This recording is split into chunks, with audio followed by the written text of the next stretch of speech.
Hey, everybody. Welcome to I had to think for a second what month we're in, but welcome to the March Whiskey Club.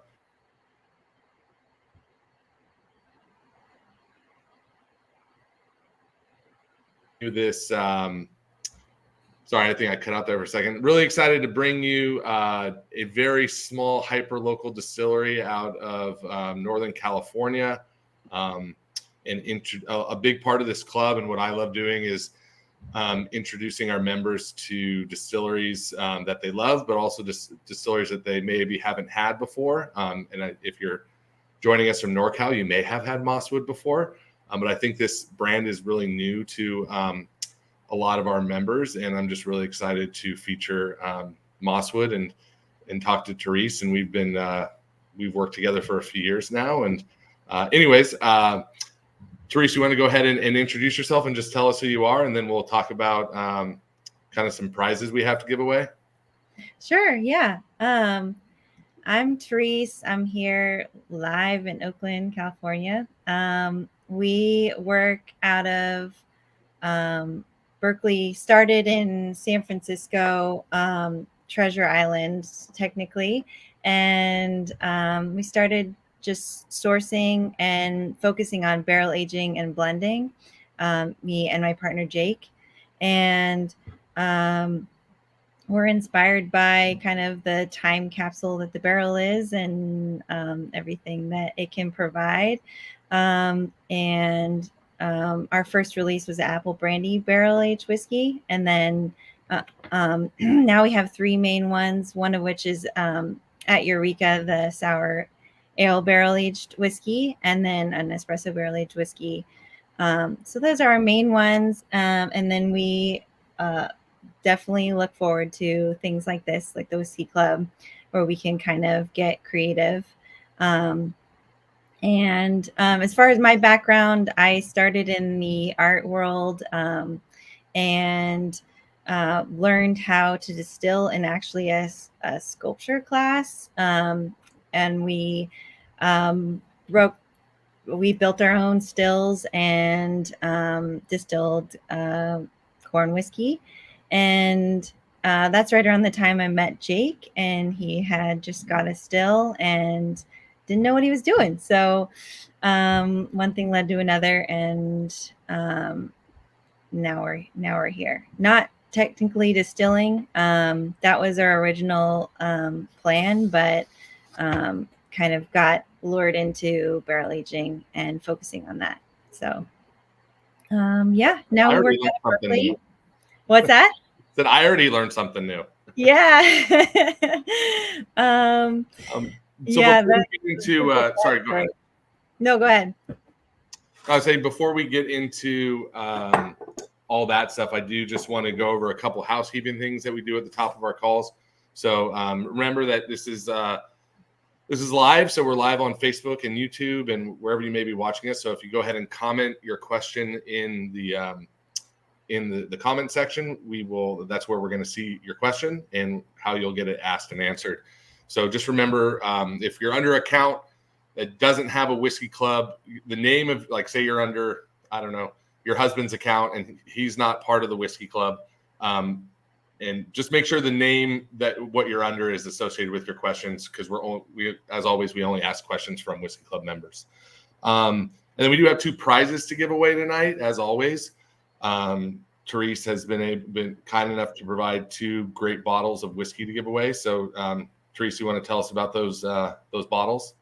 Yeah. So, one of them is an Irish whiskey that we no longer make.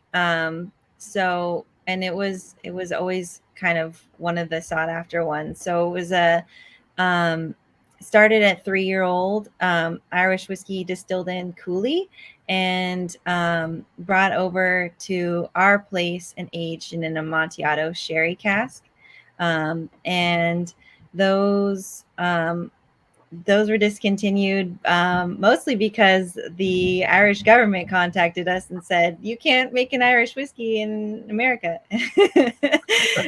and we're like, okay, fine. Can we just sell the rest?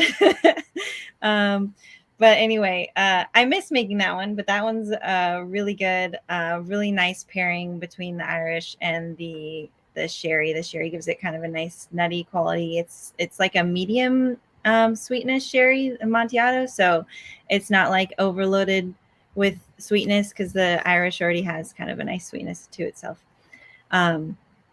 And then the other prize is a anniversary release that we had on our 5-year, and it's a 10-year. Just to confuse everybody, it's a 10-year whiskey that we 10-year on a 5-year.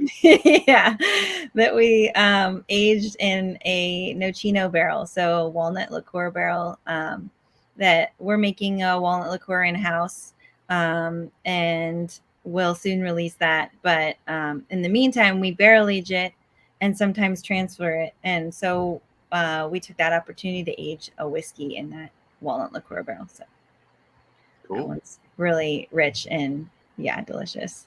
And it has it also has, we partnered with a San Francisco based artist, Jenny Sheriff, and she hand painted each of the bottles. So cool.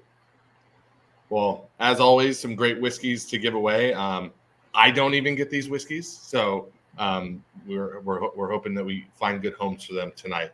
So so let's kind of just jump back into the history of Doc Swinson. So, or not Doc Swinson, sorry, that was last month. History of Mosswood. So you took a distilling class, and you said you made your own still? Yes, we did. Yeah. Does that have is that still in the distillery, or is like an homage to it, or where is that still now? That's still, so the class collectively made one, so that got to stay with the professor, unfortunately.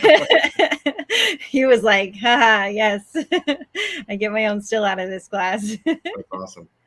So can you walk us through that process a little bit? Like, what goes into making a still? Like, what materials did you use? Like, I've never done that process, so I'm curious on your experience. Well, this was definitely kind of like a DIY, like not necessarily by the book type class. So I wouldn't recommend it, but it was made from a off the shelf water heater.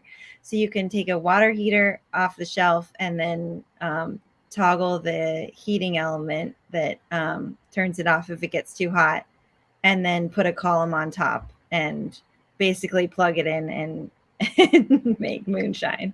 So yeah, that's what it was. Definitely a good, apocalypse situation, especially if you need water.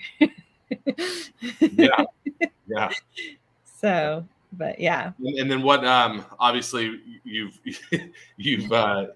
enhanced your equipment these days. What type of still do you use at Mosswood? So we work with other distilleries and source. So we're primarily barrel aging and blending and bottling, and so focusing on that part, and then visiting other distilleries for our sources. Awesome. So I mean, this specific whiskey, and I think a lot of the whiskeys you do fall into the category of light whiskey. Is that fair to say? Yeah, we really enjoy using light whiskey. It's often a blend with a high percentage of light whiskey. So can you just tell us a little bit more about what light whiskey is? Like, what defines a light whiskey? Yeah, for sure.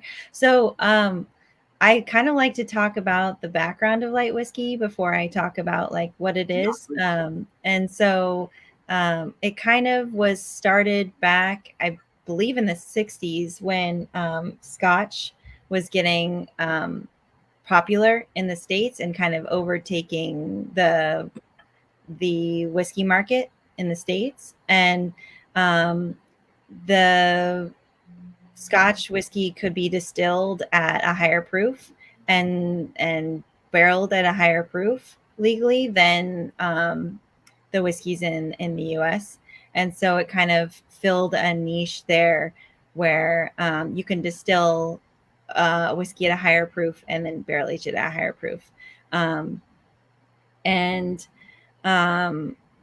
so that's kind of how it started, and that's a little bit about what it is. It's basically a bourbon, but it's distilled at a higher proof, and then you can age it in used barrels.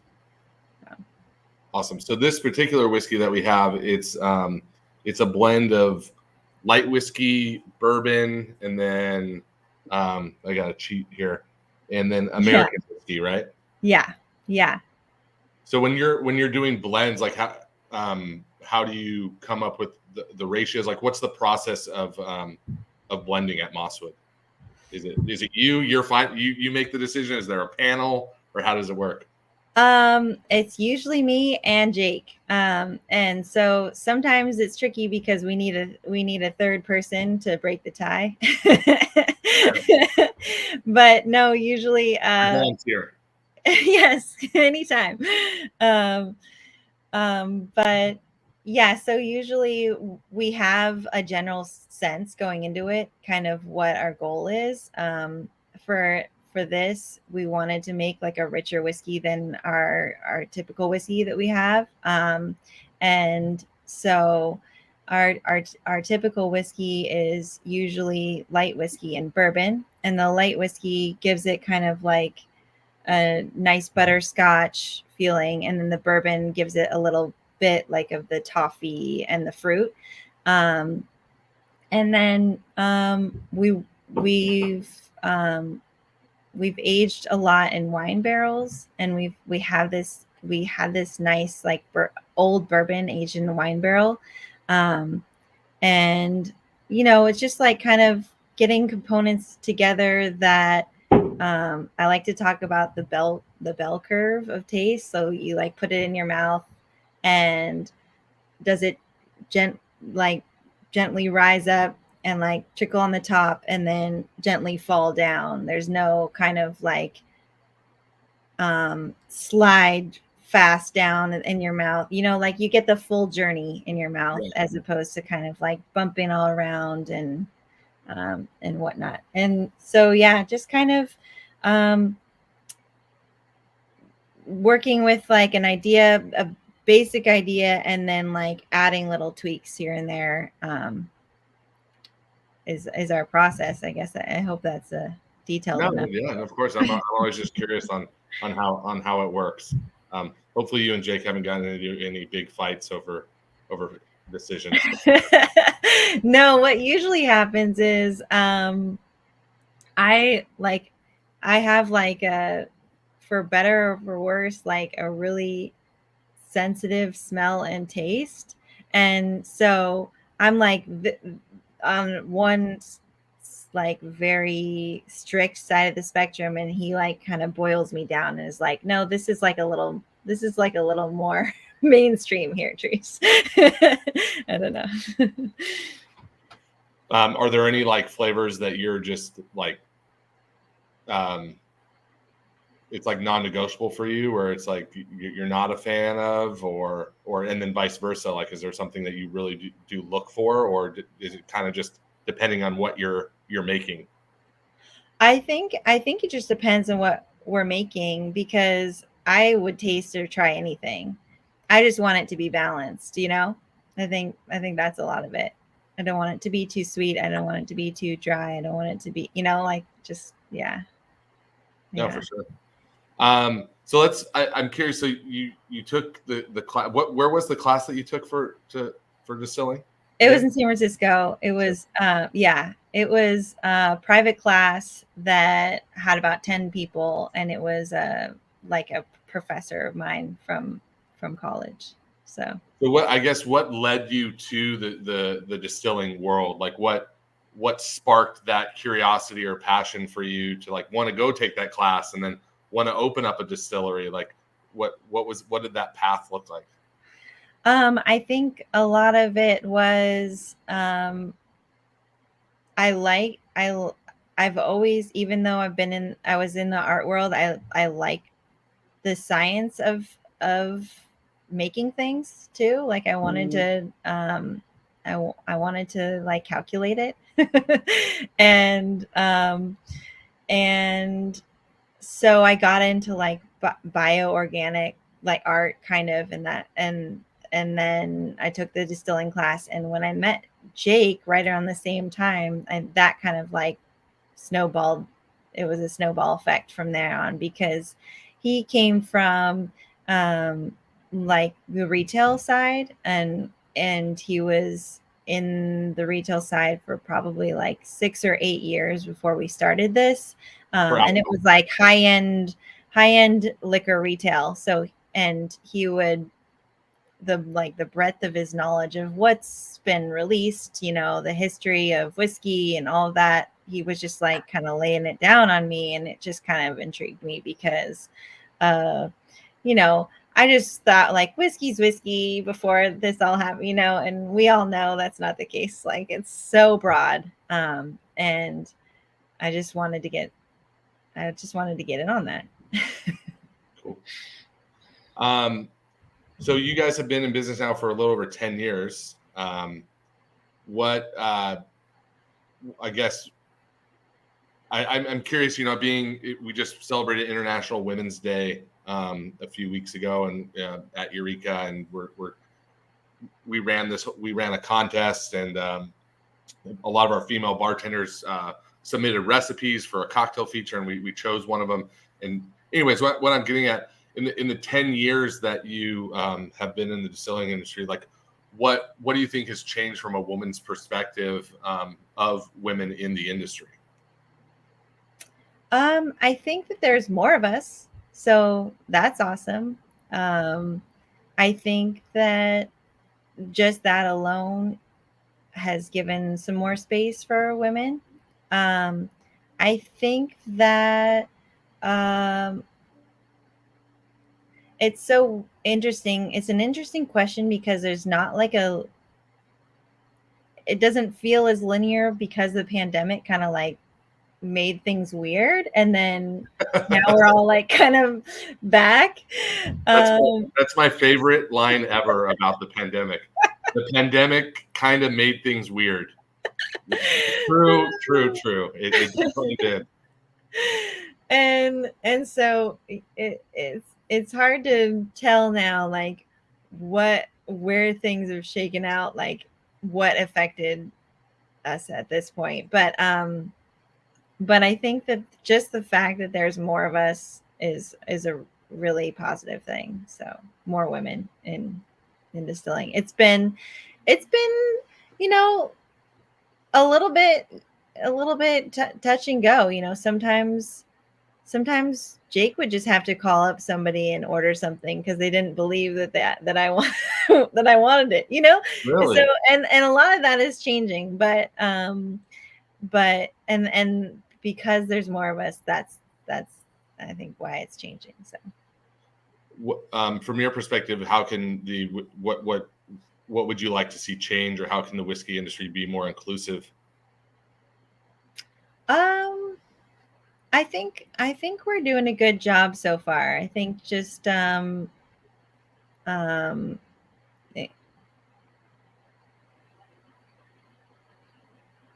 opening the door to like female producers, and not in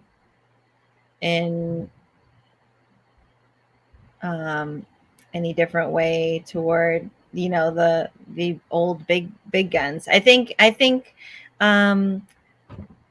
lot of it is also just like who's been around for a long time is often run by men, and so just seeing what's new and what's out there is a lot of it. So yeah, I mean, and Eureka's doing a good job of that. So thank you. Yeah, I can't take any credit, but I appreciate it.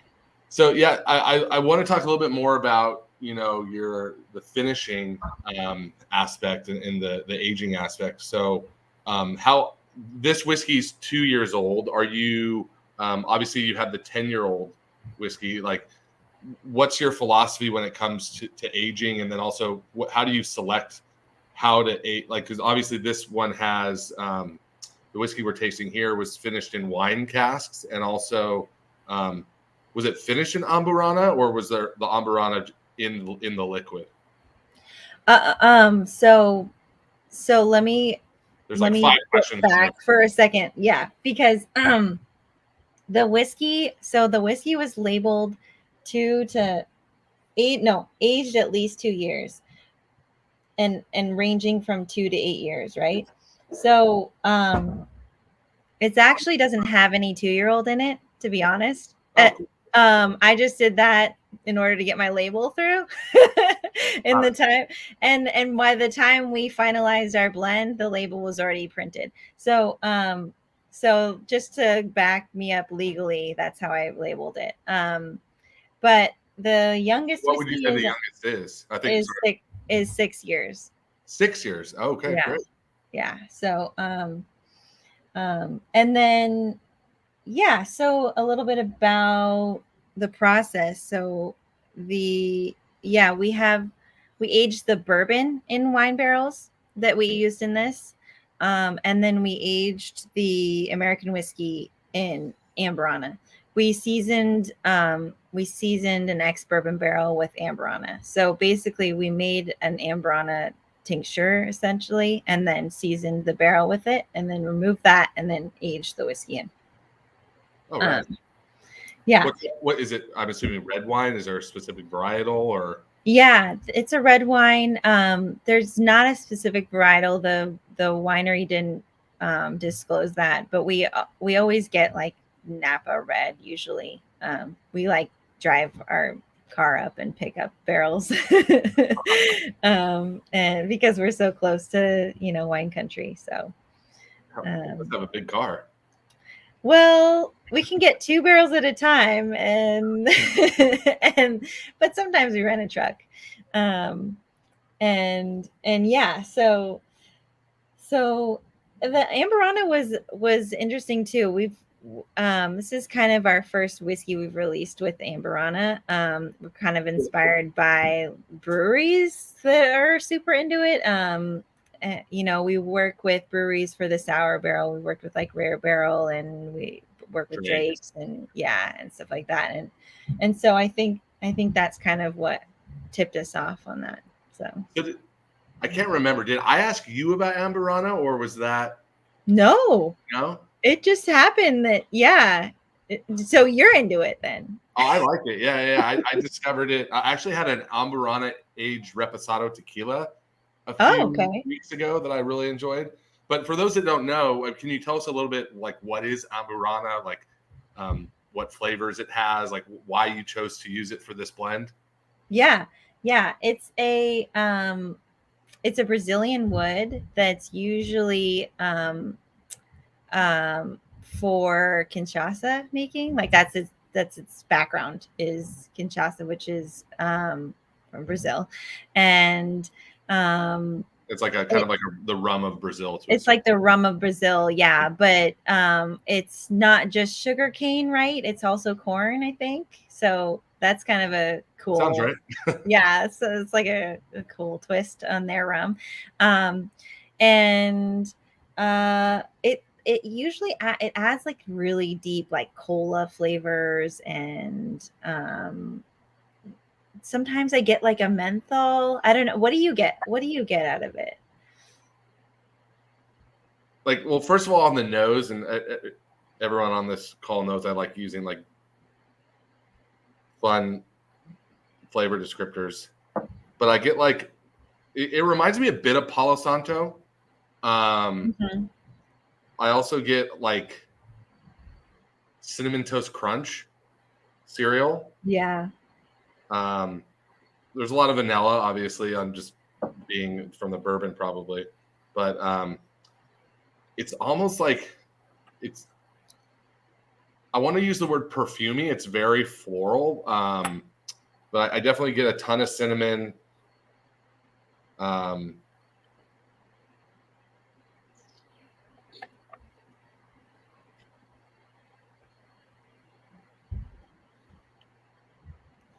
Yeah, it's very like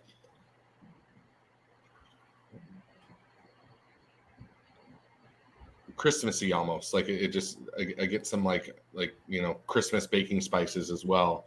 But I don't know. I discovered Amburana probably 6 months ago, and I feel like anytime I get an opportunity to try it or anything with it, I'm like, yes, please send it my way. So when I saw that this was going to utilize that, I was pretty happy. Awesome. Yeah. It was fun to experiment with that. It definitely takes a light touch though. Like a little goes a long way. Yeah. So you just use like you seasoned it with a tincture, so you're just soaking Amburana in a neutral grain spirit for that, or how'd you make the tincture? We used a whiskey actually. We used a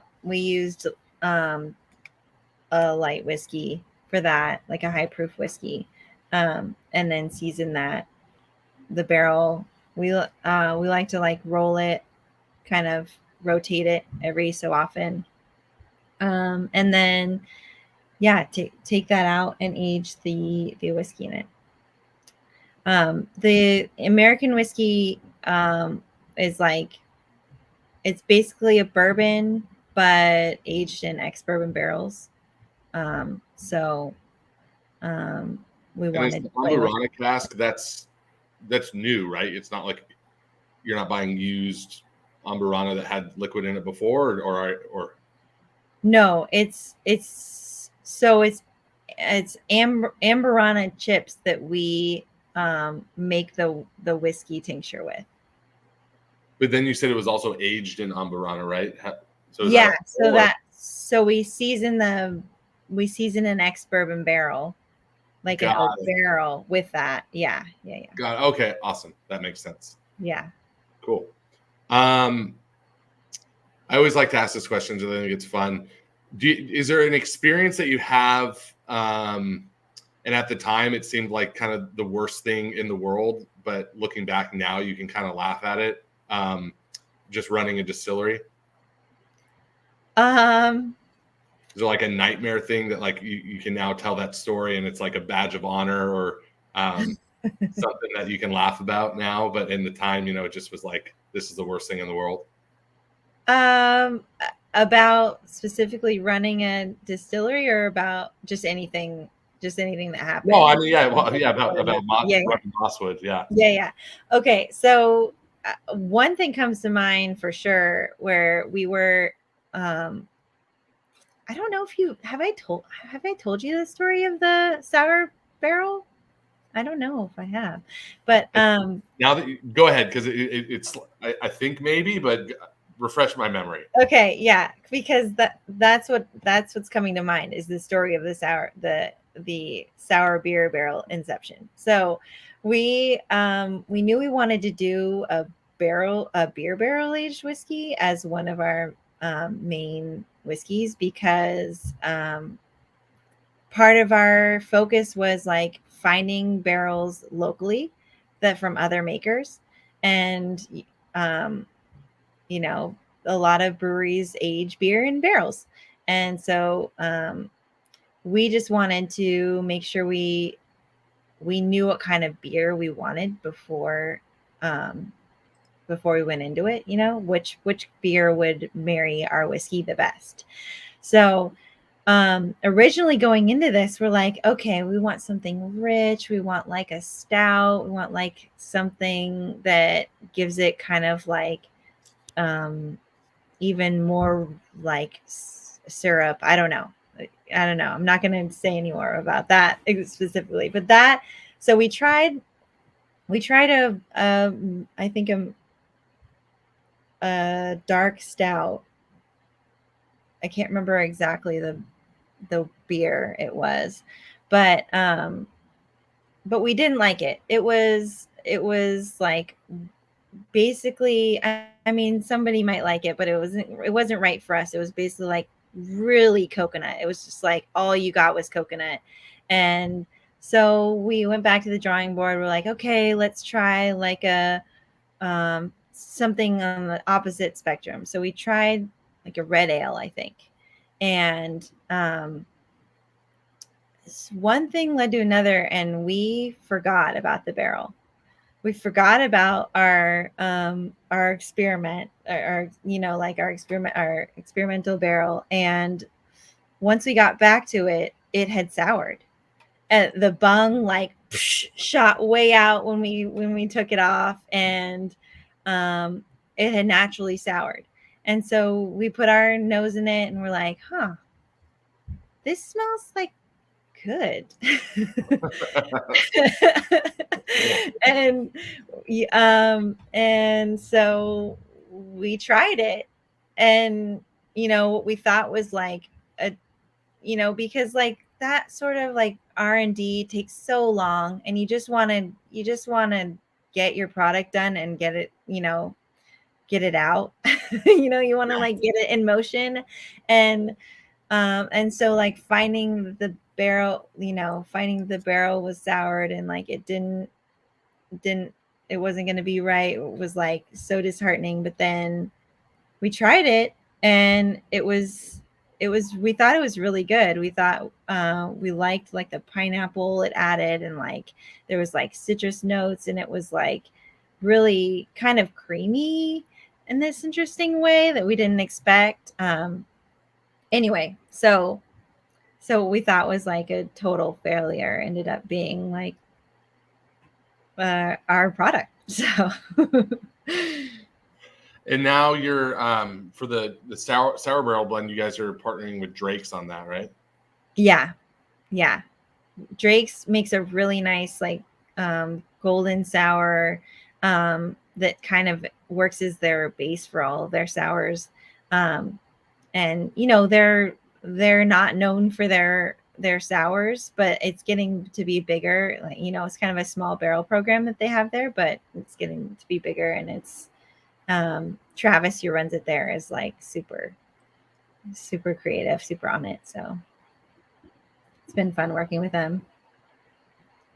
But when you're not drinking Mosswood, what's your drink of choice? It doesn't have to be whiskey. I mean, if you want to shout out another whiskey distiller that you like, feel free to do so. But like, what's your drink of choice if you're not drinking Mosswood? So it's really mood based. I'll drink anything. But I'd say like most recently, I've been loving like the winter citrus. And so I usually have like I'm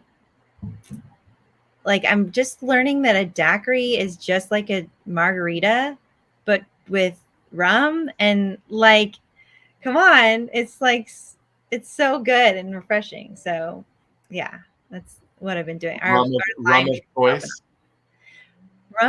Well, usually I use our day rum just because like that's what we have. But I don't know. I'll do anything. I'm trying to think of, with a daiquiri though, it's hard to find like a light rum. That's what I'm into is the light rum with the daiquiri right now. There's some good other rums for other types of drinks that I can think of, but yeah, I agree. I think a light rum is best in a daiquiri. I don't know. I like rum a lot, so I've been drinking a lot of. There's a Kuleana is the name of it. It's a Hawaiian rum. Oh yeah, I haven't tried that. I've heard of that. Yeah, it's really good. So I think their light rum is called like Hui Hui.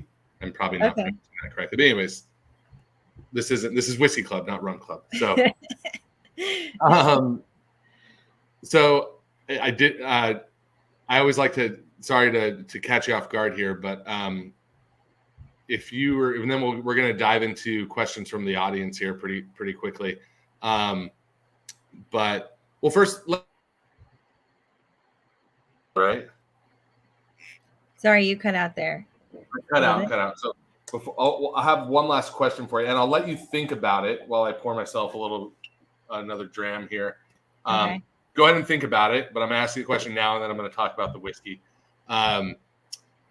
if you were to pick one song that encompassed this whiskey or maybe just Mosswood in general, what we're doing, we're trying to work on this like playlist for the year, and release the playlist, after we, get a few songs. But think about it. If you were pick a song, I have a song too that I've already picked. Oh my gosh. So or a band or something, just something that you think would encompass the spirit of this whiskey or Mosswood. That when you drink this, you'd be like, this is a song I want to listen to. Okay. But I want to just talk about the whiskey a little bit. So as always, everyone got their cards here. We talked about it a little bit already. Some notes, like I said, Cinnamon Toast Crunch is a big one I get on the nose. I get some fruit as well. Blackberry. But I mean, that's cool to know. I mean, it's a 6 to 8 year. I saw, some people, I thought it was, 2 years well, it was the youngest, but that's really cool that it's a 6 year. And I also think it doesn't drink as hot as it is, 108.8 proof. I don't think it drinks that hot. So yeah. I was happy with that too. I to kind of revisit one of your questions before. If it's hard for me to say something that I wouldn't like, but I will say I hesitate to bottle things at a high proof because I think that part of the art in what we do is like a long proofing process. And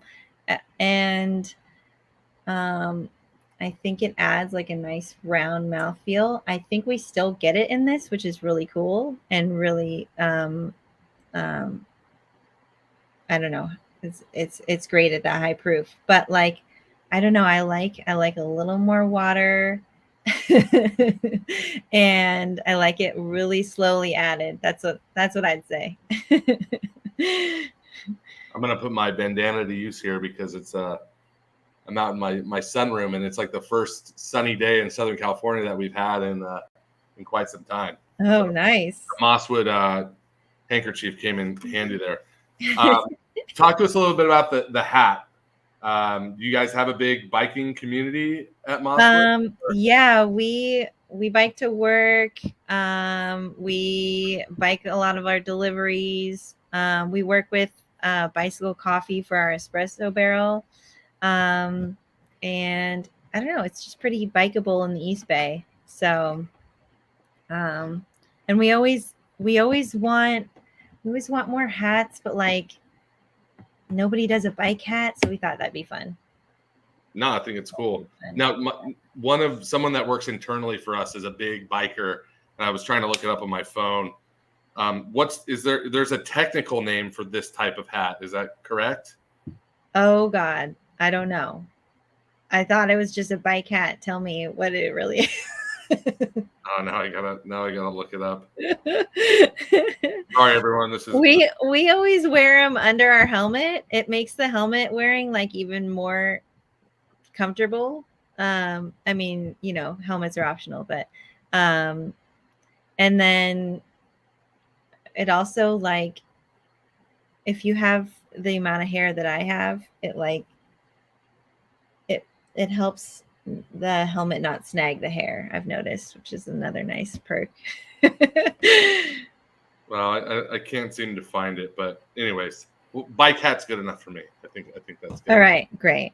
But the whiskey's great. I hope that our members were introduced to something new. I almost like just revisiting it. Like now, I'm getting like kind of like a banana thing going on too. Maybe just because we were talking about rum, I'm thinking about like a banana bread, just like baked banana bread, a little sweet. I can see that too. All right, were you able to think of the song? So I'm trying to I the first song that I thought of is not really appropriate. Just say it. We're drinking whiskey. We're all adults. Go ahead. Is it like um Genuine Pony or what? well, I don't it's like a new song called Booty. Love Um it. and I don't know if that's right. So like I give two options? Like Yes, please. if you want the explicit version, it would be Booty by Saucy Santana. Perfect. Never heard it, but I'm going to listen to it after this call. And if you want maybe the chiller version, it'd be You Are My Flower by the Carter Family. Cool. I'm going to look like a total square because after you said booty, I was seeing as you are in the Bay Area, I was going to go with A Foggy Day by Ella Fitzgerald and Louis Armstrong. See, that's so much better. See, just go with Trevor's. So you can listen to Booty and then A Foggy Day by Ella Fitzgerald and Louis Armstrong. Perfect back to back. Oh yeah. For this yeah. whiskey. All right, cool. We're gonna hop into some questions now here from the audience, and we'll choose a couple winners. So you ready? Yeah. Awesome. So Matt Archer, right off the bat, he wants to know what is the meaning / reason for the hands on the bottle and hat, and he wants to know who the artist is as well. You're looking at the artist here. Hey! and their hands. Yeah, so I've been working for a long time trying to figure out what our private selections label is going to be. And it finally came to me probably in the shower, I don't know, where I just imagined like all these hands on a bottle because you want to get your hands on that bottle. And I was thinking, I can change the color for the next release and they'd just be hands everywhere all the time. So that was mainly what it is. I just wanted like a that was good. As the members may know, that's my wife's cat. Who I usually make sure is out of this room, but he somehow has stayed in the room. Sorry. But yeah, basically just like a community feel, lots of hands on. Love it.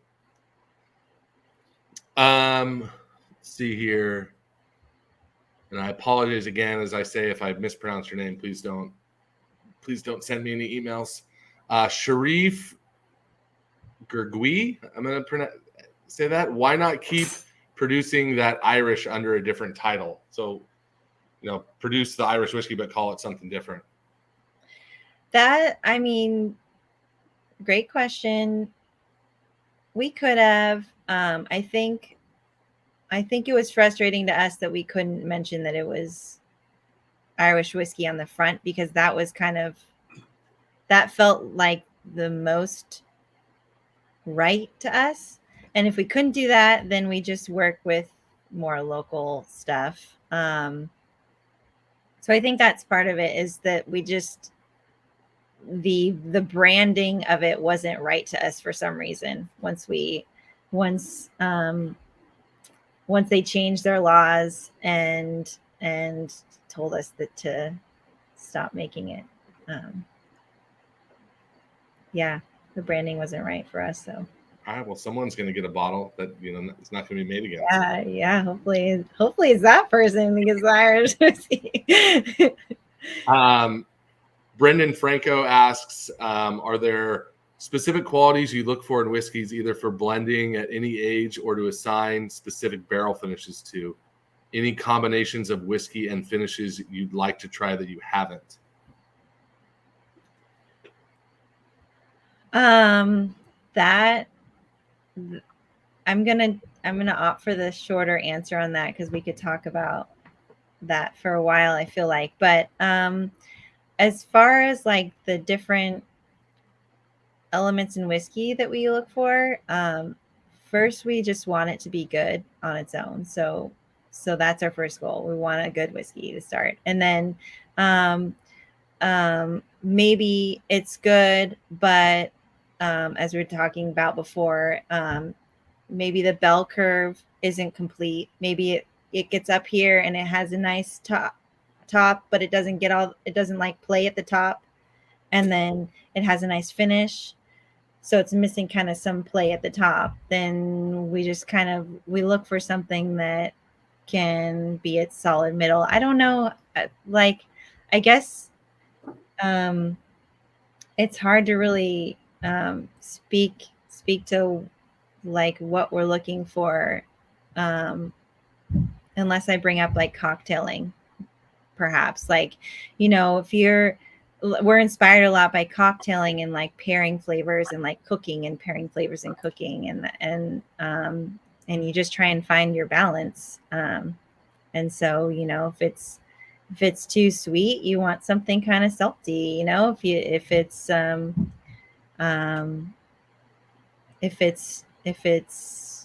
If it's too, yeah, I'll just leave it like that. Let that you get what I mean. Yeah, for sure. There was a second part to that question that I lost track of. Just any combinations of whiskey and finishes you'd like to try that you haven't. Oh,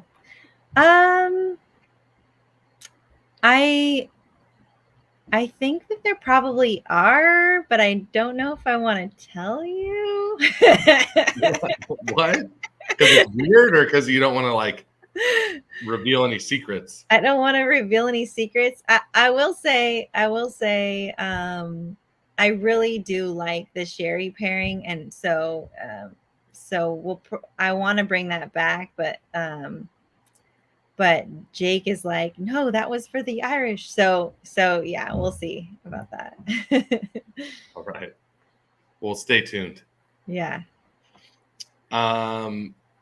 Linda Archer asks, where is your favorite place to travel looking for barrel partners?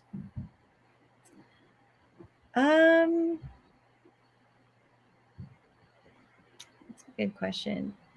We like to keep it local. So we want to be able to pick up that barrel right when it's emptied. Like often like a wine barrel will be sulfured after it's emptied, and like our goal is to grab it before that happens. And same with most barrel aging. Even breweries use that to a certain extent too. So yeah, we just like to keep it kind of,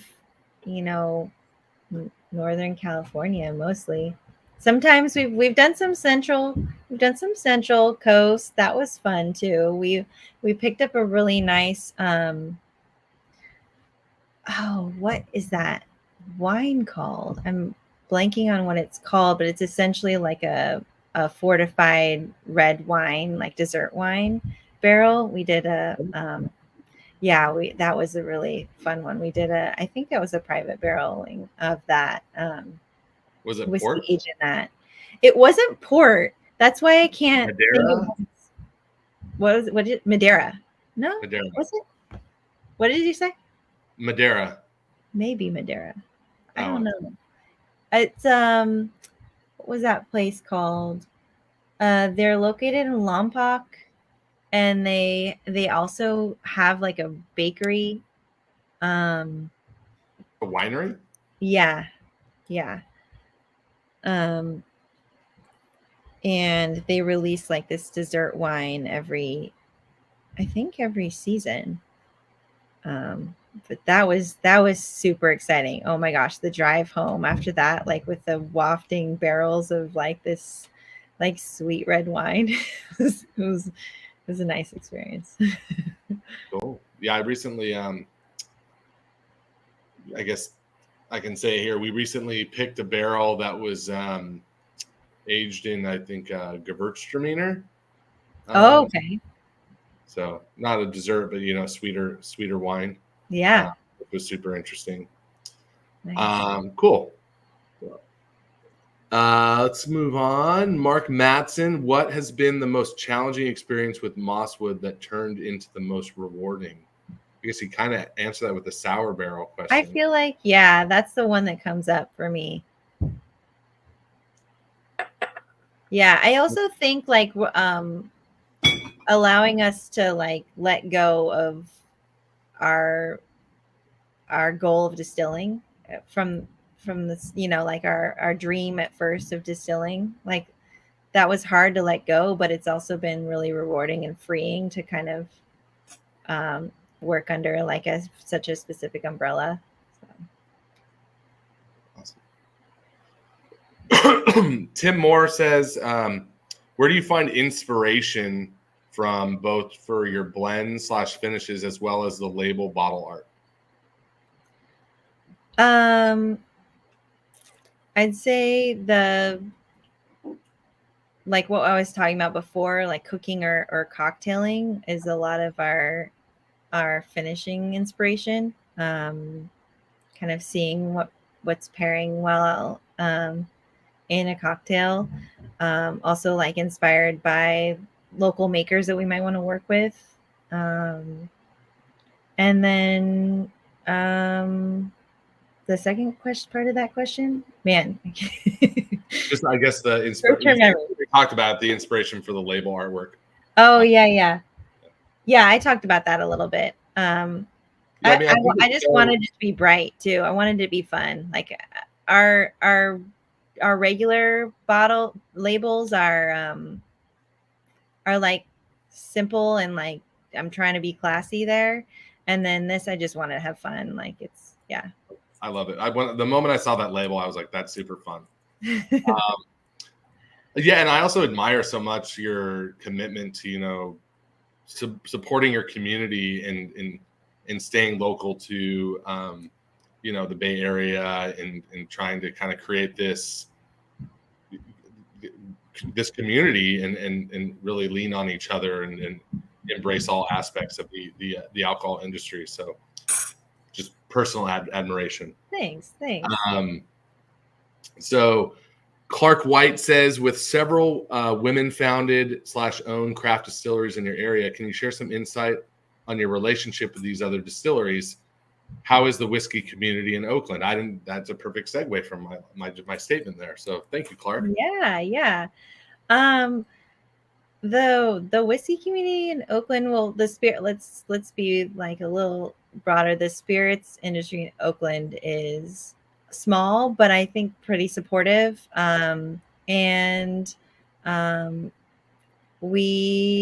The place that we found and kind of have landed on for to stay in Berkeley has 2 units, and one of the other unit is rented by Homebase, and they're a female-run distillery, and so it's fun to be next door to them. Like they're probably our closest distilling community, not only by proximity, but it's really great working with them too. So yeah, I think that there's more information out there now, but when we started and for the first 8 years, I'd say, it was kind of like figure it out on your own or ask somebody, you know? And I think what's nice is, like, for the most part, you know, the distillery community supports each other, and that, you know, there's room for everybody, sort of thing. So great. Yeah.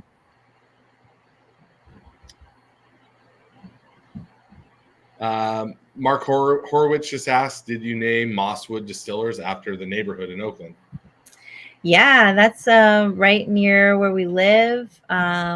There's a park that we did a lot of our planning at. We would just like take walks there, and there's big redwood trees, and it's just like it's a beautiful spot. And then we read about the history of that park, and it used to be a big estate owned by like Miss Moss and Mr. Wood, and they were like married, and we're like, whoa, and we're married, and we want to start something, and like we wanted it to be of a place, and And so that's where it all started. And so, yeah, so that's how we named it.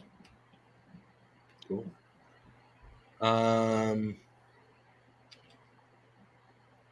Mark Horowitz also says he wants to know what other wineries other than Duckhorn do you work with? Oh yeah, that was a good one. Duckhorn. Mark Horowitz knows some things. That's some is that on our website? Maybe. We've worked with Leaf and Vine.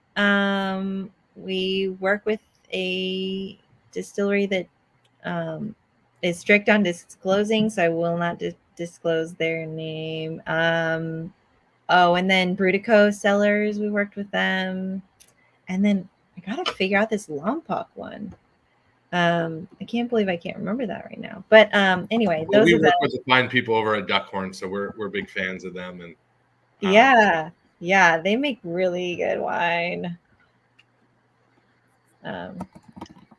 Couple more questions here, and then we'll pick a winner. All right. Courtney Knitter asks, why is this particular selection bottled in a wine bottle? Is this typical of your whiskey blends?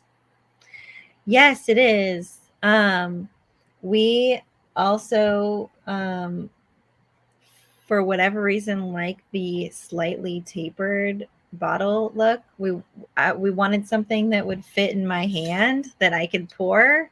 A lot of the short, wide ones I can't hold very well. So that was part of it. But also it's just our proximity and to the wine industry, like the distilleries around here are new. We're new news. So so what's most locally available is a wine bottle. So we our other ones are Flint, they're clear glass, and then we thought the green would look good with this like yellow label, nice little pop. So we went for green for this one. And because unfortunately I like the tapered bottle, it also means that I have to hand label them all. So so all of these were labeled by hand by yours truly, and I wrote in the that's 1,200 bottles, people. 1,200 bottles labeled by hand. Yeah. Teresa, I'm so sorry. I have to allow my wife's cat to get out of this room, or he'll walking past the keyboard. Sorry.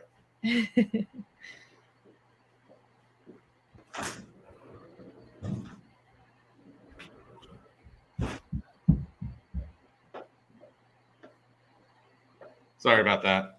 No worries. His name is Bamboo, and I love him, for those people that are mad at me for cursing my cat in the chat. All right, a couple more questions here. Alvin Ogle asks, what would you say makes you stand out from other blender/distillers that source?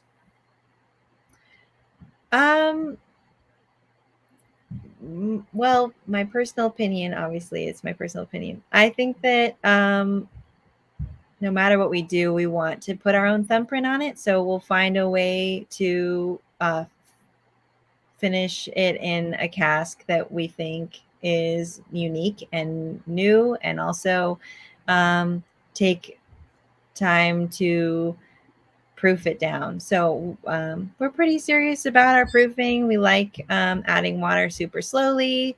We add it straight to the barrel over long periods of time, and I think it adds like a really nice mouthfeel.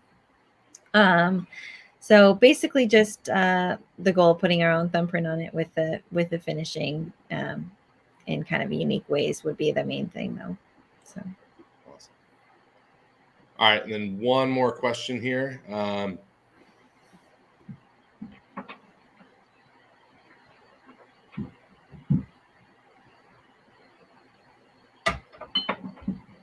Since you primarily focus on blending/aging, have you considered expanding your lineup to include other spirits, such as making the perfect daiquiri rum? But I think you said you guys make rum, right? I do think we make the perfect daiquiri rum. Yeah, we did branch out into rum. When was that? Like 4 years ago, I'd say.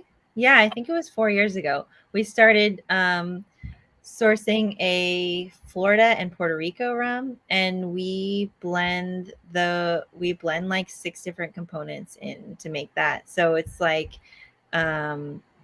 we proof in X wine and X bourbon barrels, and then we use fresh of both of those rums, and so it's not, we don't say it's aged, but it does have kind of a color because we proof it in barrel. And yeah, it's called day rum. Don't encourage you to. And right. yeah, Sorry, we're talking about my your cat. Yeah.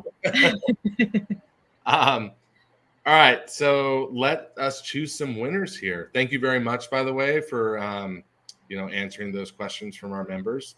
So Yeah, let's thanks for the go questions. quick review, and then I'll let you choose your favorite 2. So we had the question about the rum. We have the question about what makes you different from other distillers, or blenders. We had the question about the wine bottles, the question about Duckhorn, the question about naming it Mosswood.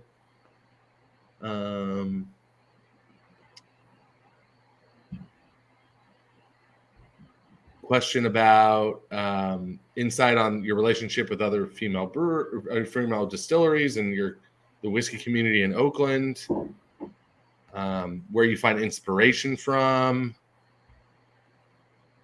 what's been the most challenging experience that's turned into the most rewarding, where's your favorite place to travel to pick barrels, any specific qualities you look for or barrels to pick when it comes to or combinations to finish in. The question about why not keep producing the Irish whiskey, and then the question about the hands on the bottle and who is the artist, which is you. So those are our questions. So you can go ahead and pick your favorite 2, and then I will have the hard job of picking first and second place. Oh man, you have the hard job. These are all great. I'd say I feel like the Irish question we have to nod to. Thank you, Sheriff Gergui. I hope I said that right.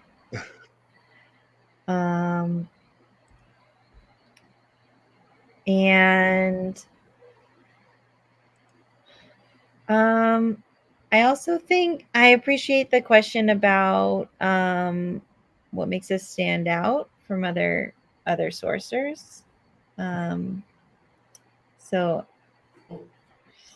it's hard to pick those because Mark Horowitz had a really very specific question. Oh, Mark, I'm sorry,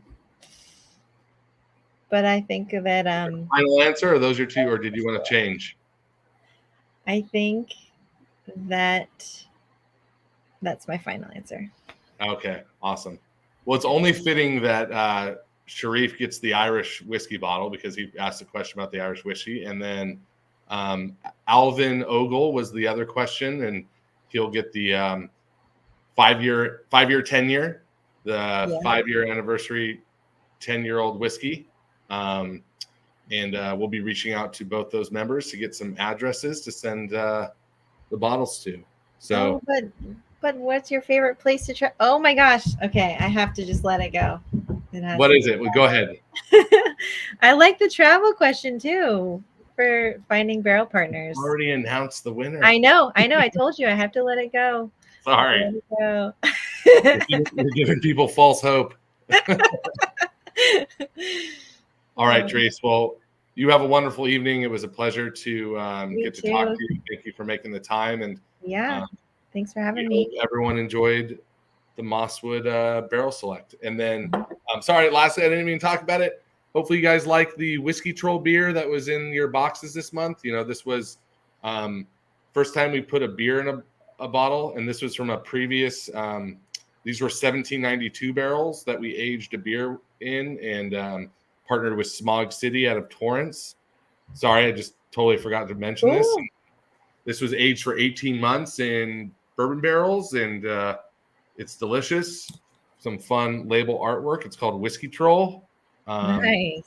And enjoy it. So thank you again, Therese. Have a good Yeah, night. I hope you like the cocktail. I hope you guys get the chance to try it.